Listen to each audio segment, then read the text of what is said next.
जी, हमने चैप्टर 1 में वैट के कोर फीचर्स देखे थे।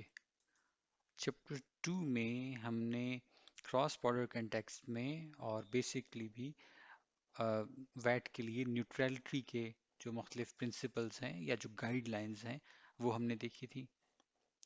अब हम चैप्टर 3 में आगे हैं और चैप्टर 3 पिछले दोनों चैप्टर्स के ऊपर बेस करता है और ये बड़ा इंपॉर्टेंट चैप्टर है। और ये चैप्टर जो है ये बेसिकली फोकस करता है प्लेस ऑफ टैक्सेशन की डिटर्मिनेशन के हवाले से।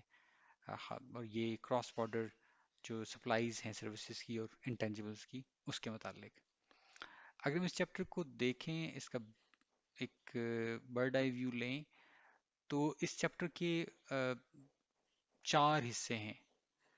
पहले हिस्से में ये जो गाइडलाइंस हैं सारी ये बयान की गई हैं और एंड पर इसके अंदर कुछ एनेक्जर्स दिए गए हैं। ये एनेक्जर्स कुछ एग्जांपल्स हैं जिनको देखकर इन गाइडलाइंस को समझना आसान हो जाता है।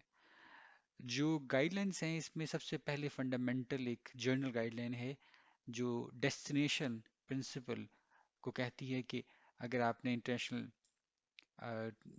ट्रेड जो है सर्विसेज की और इंटेंजिबल्स की उसमें आपने न्यूट्रलिटी अगर आपने अचीव करनी है तो वो डेस्टिनेशन प्रिंसिपल को बेस बनाना होगा।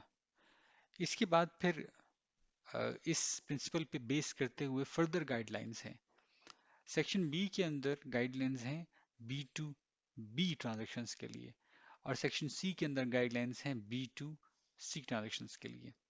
फिर सेक्शन डी के अंदर कुछ स्पेसिफिक गाइडलाइंस हैं अदर देन सेक्शन बी या सेक्शन सी से हटके थोड़ा सा डेविएट करते हुए।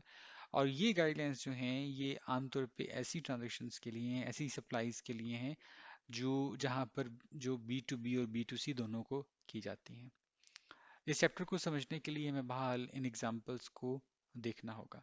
सबसे पहले हम एक क्विक रिव्यू ले लेते हैं इन गाइडलाइंस का और फिर हम इन एग्जांपल्स को देखते हैं तो होपफुली इससे ज़रा समझने में इस चैप्टर को आसानी हो जाएगी।